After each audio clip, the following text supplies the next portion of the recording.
It is a growing problem across the country, and now Baltimore is looking to crack down. A new push from one council member could put a citywide ban on replica guns, taking them out of the hands of children and teens. WJZ is live. Rick Ritter has more on the bill that's quickly gaining momentum. Rick? Jess, this comes just days after a teen with a fake gun was shot and killed by police in Ohio, and just months after a very similar incident right here in Baltimore City.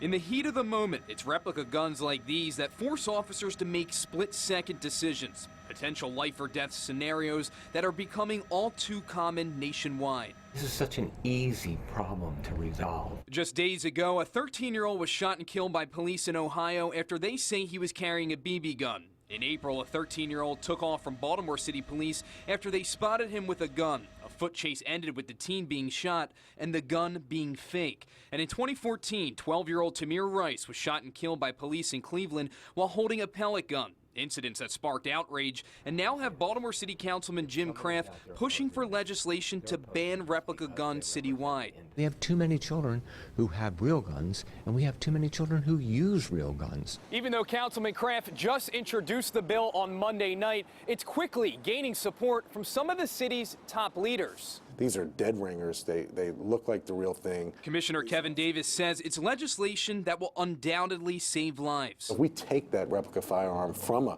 kid and that kid no longer has the ability to possess it, we have no idea what we then prevent the next day, the next week. In a city that can speak from experience. Do you think we would be having that conversation in this city right now if that incident with the 13-year-old didn't happen a few months ago? Is there a silver lining in that incident? Sadly, I believe we would not be having this conversation. Something good must come out of a tragic situation.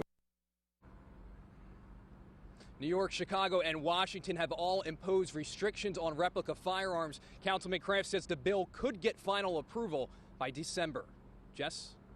All right, Rick, thank you. According to the Washington Post, since the start of 2015, there have been at least 60 deadly police shootings by people holding these toy guns.